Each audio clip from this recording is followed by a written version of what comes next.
Well, if it didn't feel like fall before, it certainly does now. About 8 degrees Celsius, around 50, 32, 18, yeah.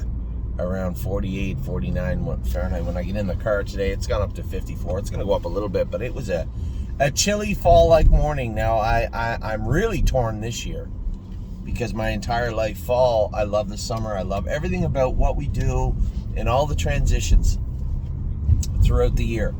But truthfully speaking, my favorite time of the year, as you guys may know if you've been with us for a while, is the fall. I'm a Christmas guy through and through, hardcore Christmas guy. I'm not I'm not a Griswold. I don't, put up lights and stuff. But I just love the Christmas spirit. And man, it certainly feels like fall this morning. I get up this morning. I didn't know how Ollie would be after they lost the championship. Especially since, and I didn't go into it in great detail, he was the pitcher on the mound that gave up the winning run. And it was hard on him. But I was watching him close all last night and this morning. I just wanted to see, you guys hear me talk about the Colts, right? Like that. I want to see what happens when they're faced with adversity. When they're faced with that first loss or tough trip. And for Ollie, his team has always just kind of pulled it out, right? They won the ICBAs. They were undefeated going into yesterday. They had to lose twice to lose. They lost the first game. A couple of errors cost them the game. They had to win that second game. It was back and forth. And not because I was biased. And I guess admittedly I don't watch a lot of Little League baseball. I do find myself watching clips or a game in the Little League World Series. For those of you who maybe never had children in baseball or sports, that 11, 12-year-old leap, that's when they start to do things right. They understand the difference between the right move and the wrong move, and it is so incredible to watch this team, and they are well coached, to watch this team move as a unit, and it was really cool. And Ollie played good. He pitched very, very well. That kid just stuck his bat out, slapped that ball through the middle, and ended up scoring too. He knew that. But I was still curious how he'd be this morning. Bounced right out of bed, talking about school today. He is, he's quite the boy. Anyway, as I said in my video, a couple of people messaged me and said that it was a nice speech that I gave Ollie. A couple of people, and I'm sure there's people out there that maybe think, that's something that doesn't need to be out there. But why shouldn't it? Now, not just myself. My family's a very public family, and it helps to air that laundry, right? It helps to get it out. It's as much therapeutic as anything else.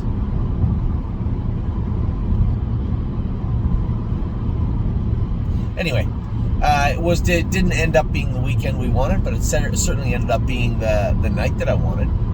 I know Brace for Landing made a break. I think we're going to start entering him. We're going to enter him in Scioto for Friday, Saturday, and that non-winners of 7 first off, see how he does. We're going to start making some moves in the stable. As I said, it does feel like fall. We do need to make some moves. We do have the 2 horses coming in from Australia. I will be posting shares of Neptune, I think, over the next few days. Just let me get started with the Ohio sale first. It is coming up in 11 days. And I have a ton of clients asking when these buckets are going to be up. So that's what we're going to do first and foremost. We're going to focus on the Ohio sale. Then I'll have Neptune shares listed later on in the week. He's coming in he leaves Australia on the 10th, him and the other horse. They land here, they have to quarantine, and then they're shipped to Northfield Park, where we'll see what kind of acclimation they need. Some horses, much like Ollie, just kind of hit the ground running, right? And take it all in stride. And if that's the case, then the acclimation time will be quite a bit lower. We're not talking about months, we're talking about days or weeks. And obviously shipping from Australia, being in quarantine, it's not like they're jogging in quarantine. So So they will need some time to get into shape. And then after that, I myself am very curious. They don't race like we do in North America. Now, you see horses like Patrick the Piranha. I've been told, but when the horses hit North America, sometimes their very best race is their very first one. The New Broom Sweep's the best, right? Patrick the Piranha, I would argue his best race was the day I won with him in 48-4. But he did win his first start in North America, I believe, for my brother Mark in 148-4 at the Meadowlands. So it'll be interesting to see how they do. Moreover, interested about the sales now. I was so happy to see a number of emails coming in. Anthony, where are these buckets? What are your thoughts on the sale? We have a lot of thoughts, a lot of paths and directions that we're going to pursue throughout the fall at the sales. I think more of a general pivot or shift, and not in any direction like something bad is happening. Just how I see harness racing as a whole right now. We are always trying to stay on the front line of that. It's impossible to do all the time, but it's always on the front of my mind in regards to Pennsylvania, Ohio, Ontario, New York even. Wendy made a very good point this year also. The Ontario buckets are a little disjointed, right? Because we acquire Ontario horses from everywhere. So when we're going to Ohio, we make that Ohio bucket. That's for the Ohio sale. We go to Lexington. That's the Lexington sale. We go to Harrisburg sale, so on and so forth. But Ontario's not that way. Sure, we go to the Ontario sale, but we procure our Ontario horses from all over. From Lexington, from Harrisburg, privately, and not just the Ontario sale. So it's impossible to actually make an Ontario bucket because it has to stay open, right? You're constantly adding to it, and while you're trying to move pieces around, but there's other pieces coming in at the same time. So we may not actually have an Ontario bucket. Moreover, an Ontario group, I suppose, just to let people know, hey, we're in the midst of potentially acquiring an Ontario yearling, or we have acquired an Ontario yearling, or hey, we're going to the sale, keep your eyes open. We're going to go old school here. We're not going with a bucket system. It's going to be first come, first serve for everybody all the time, the way it used to be. Now that means that I have to stick my neck out. So I'm going to have to talk to John and Nishant about that. Is that something we're prepared to do? And if so, then we will. So much going through my mind today. I was just so happy. I woke up with this kind of pit in my stomach because I really didn't know how Ollie would take it, right? He slept on it. He knows the score. He knows the situation. If you want to be the kid or the man taking the last shot, throwing the last strike, putting your hand up in the end zone, then you're going to have to realize you're not always going to come down with the ball. You're not always going to make the hit. You're not always going to get the strikeout or make the shot. But wanting to be that person is important. And I was thoroughly pleased with the maturity of that boy today. Anyway, so I did want to talk about the buckets. I'm going to call Eric in a minute, and I'm going to ask him to put them up at 6 o'clock tonight. The reason being, I don't think they're all going to sell out right away. But what if they do? I don't want to be shorting our clients. All of you out there that work jobs, go to work every day just like I'm going to work right now. Now, you may not drive 2 hours and 20 minutes to the meadows to qualify horses, but I want to afford everybody the opportunity to get in on the first offering of our Ohio buckets. So we're going to put those up at 6 o'clock tonight for everybody. Now, same as every year, we do have people that are going to take chunks of these horses. So I don't know how much of the buckets are going to be up right away.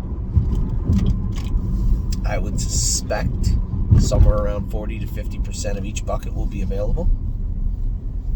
Oh, the wrong lane. Which is only fair.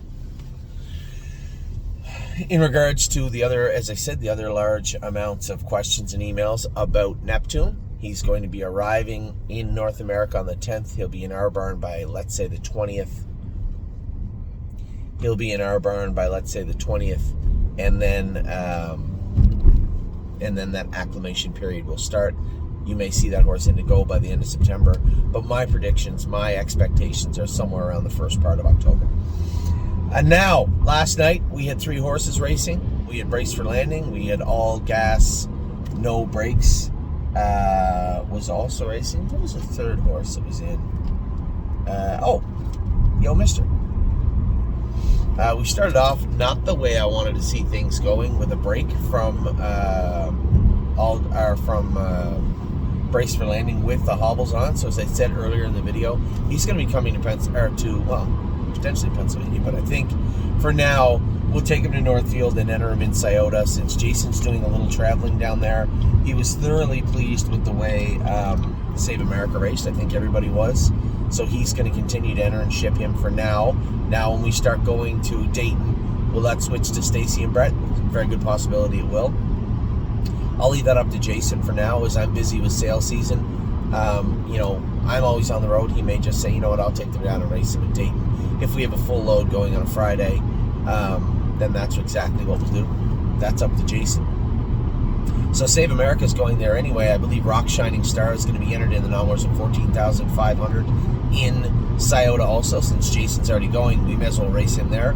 I suspect you're going to see that horse show up in Pennsylvania at the Meadows, where he did the damage for us and won the Open. But why race him in the Open when we can race him in the non-wars of 14,500? Makes the most sense. And then Brace for Landing fits in that non-wars of 7. I could care less if it's a straight non-wars of 7, where Irresistible Sun race. Now they don't always go in 52 and 4. Or we can put him in the claiming side of that. Whatever's written for Friday, Saturday, I'm not sure. I'll talk to Jason about that. So that's what's going on with Brace for Landing. Last night also, Yo Mister hasn't raced since July 22nd, so was off quite a bit, working on that left front, and Harry and Nelly did a great job. I will take just a moment to mention the entire situation with Rock Shining Star. It is upsetting, I'm sure, for Nelly, who puts all her hard work into a horse, and Harry, who takes his horse in. That's a good horse. He races one time, didn't race very good, and then they get a message from me saying, we're going to bring that horse back over to the States to race. I'm sure that's a little upsetting, but and I know they know it, and I'm sure you could file on it. It goes without saying, but it does deserve saying. It has nothing to do with Harry Polton's prowess as a trainer or Nelly's prowess as a caretaker. It's just my job is to put the horses where they absolutely belong. And I know that wasn't Rock Shining Star the other day. I sat behind the horse. I know he's a better horse than that. Having said that, doesn't mean he's necessarily a Mohawk horse. I thought he would. I thought the big track would pick him up. I had a message from one of my good friends, Jim, saying, Anthony, can you explain to me why we sent this horse back over to Mohawk when he'd already won at the Meadows? What was the thoughts that went into that? I said, well, Jim, he's a big horse. He doesn't get around a half to the greatest. He got around a 5/8 well enough to win. I just felt that the big track would pick him up. And it is worth noting that his lifetime mark of 48 and 4 was taken at the Meadowlands on a big track. So my thought process was pretty straightforward. Take him to Mohawk, hope he gets to the Open. If he doesn't, he's a backup class horse, which is cool. But he's not from what I can see. And what is most importantly about the entire situation, the takeaway from this situation, what is most important about it, is wasted starts. I'm not wasting starts for us to figure out if he can do at Mohawk. We're not running that ladder. I hate the ladder racing. We can't get up in the Open or the backup class at Mohawk. We can't race him in a consistent manner. No problem. It's not the end of the world. We will find horses to race at Mohawk. We just have to understand it's a different jungle, right? Our horses, they have to be the apex predators at Mohawk. They have to be the ones that when people pick up the sheet, they look and say, oh, that horse is in there.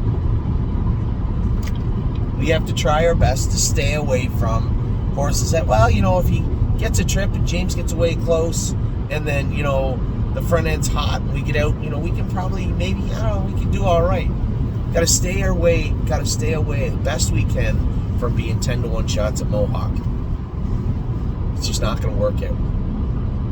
Just means that we have a tighter window, right? A lot less of a window to work with when it comes to Mohawk. And I know deep down, Harry and Nelly know that. You know, they both do a very good job. All our trainers do a good job now, especially of walking a mile, trying to walk a mile in my shoes and our client's shoes. And when it comes to this guy, I have no interest in a ladder horse. And that has nothing to do with Harry and Nelly. We bought him. He's our horse. If he's not going to do what we need him to do there, then we'll put him somewhere where he will. That's all. Now, the last horse of the night was all gas, no brakes. I thought he raced good. Sure, there was some breakers and confusion, and he looked great. And I think when you stretch him past 55 in a piece, maybe you see a few little cracks in the armor. He didn't look as hikey to me last night. He never looked like there was a concerning moment, start to finish with him, which was good. I was happy to see that. He was an easy winner, and hopefully we can stay on that path, right? What I would like to utilize this year is a little better use of that. So horses that raced for a purse of X last 5. You know, we get out of that class, now we have to get into the jungle, as I called it. Is there a better option? Can we go and race at the Meadows for 2 starts and then go back so that we fit in that class? Is that an option? Just trying to traverse a very difficult slope with Mohawk this winter. I think we've done a great job understanding our strengths and weaknesses in Northfield and maximizing them. Same for the Meadows. And I think we need to turn our sights on Mohawk and say, okay, let's get back to business. How do we do the best we can at Mohawk? It would be nice to have an open pacer or trotter. Looks like Money should and will be an open trotter. I believe he will. Can we get an open pacer in there? Well, we have a horse in Save America that looks like he's on his way to being an open pacer here. But I don't want to move him out of this market. He's just too good right now. So we'll be on the lookout for something that might fit that bill. Nominals of 1, nominals of 2, nominals of 3 horses. That's what we're looking for. Horses with less than 100,000 made that fit in the nominals of 5. Also eligible nominals of 100 life. They have allowances for 3 and 4-year-olds on that tag also. That's up to the 21,000 class. Now, you start getting up to the 24, 28, 32, 35, free-for-all, preferred in those backup classes. They're filled up with gatekeepers. I want to stay away from those classes, if at all possible. Sure, you're going to, looks like Money, move around up in there a little bit. It's a different ladder. I just don't want our horses being jumped from anywhere below that 21 up into those top classes. We want to avoid that at all costs. So that's what we're on the lookout for this fall for Mohawk. So, as I said, we had a decent day at the track yesterday. We had a first. Oh, I didn't talk about Yo Mister. Yeah, a little bit I did. Came from last, finished third, raced good, finished up really well. I was thoroughly pleased with Yo Mister yesterday. Thoroughly pleased with all gas, no brakes, and disappointed with Brace for Landing. We're going to start transitioning him over to the States again, racing in that class in Southern Ohio. Now, today we have the qualifiers. I'm going to try my hardest to get Casanova Hall off the list. We've made those final changes that I thought were to the far right of that aggressive shoeing scale for him. So I'm hopeful he looks good this morning.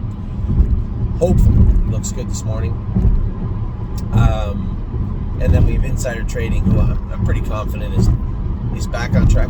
I believe she is. She schooled great the other day.